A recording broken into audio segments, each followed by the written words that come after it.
তো নতুন এবং ফিরে আসা গ্রাহকদের জন্য নগদে চলছে ক্যাশব্যাক সহ প্রতিদিন হাজারো উপহার জেতার সুযোগ। হবে আশা আর ফেরা, সারপ্রাইজ সেরা। আমাদের যে যোগ তফা দাবি, এটা আমরা দীর্ঘদিন ধরে আন্দোলন করে আসলে এর আসলে কোনো ধরনের যে বাস্তব প্রতিফলন সেটা আমরা এখন পর্যন্ত পাইনি।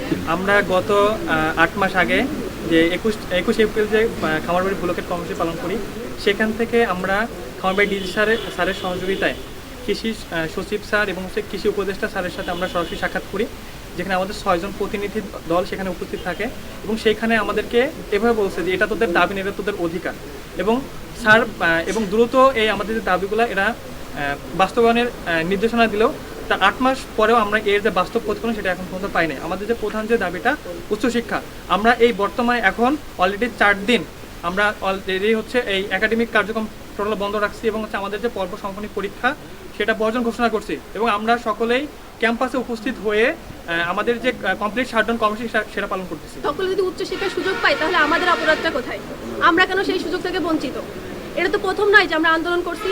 2008 সাল, 2009 সাল, 2016 সাল, 2024 সাল আমরা আন্দোলন করছি। 2025 সালেও আমরা এখানে আন্দোলন করতেছি। বারবার করে বলা হচ্ছে আমাদের দাবিগুলো নাকি যৌক্তিক। তাহলে কেন কোনো পদক্ষেপ নেওয়া হচ্ছে না? কেন কোনো পদক্ষেপ নেওয়া, আমরা কোনো প্রজ্ঞাপন দেখতে পাচ্ছি না। যদি আমাদেরকে আশ্বাস দেওয়া হয় আমাদের দাবিগুলো যৌক্তিক হয় তাহলে আমরা সেটা বাস্তবায়ন দেখতে চাই। সচিবালয়ে কথা হয়েছে, স্বরাষ্ট্র উপদেষ্টার সাথে, কৃষি উপদেষ্টার সাথে কথা হয়েছে।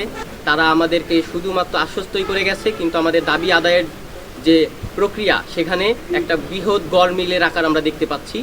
আমাদের এখন একটাই দাবি যে আমাদের দাবিগুলো সব জায়গায় বলা হয় যে যৌক্তিক, আমাদের এই দাবিগুলো আমরা পূরণ করতে চাই, আমরা সেটা বাস্তবায়ন দেখতে চাই।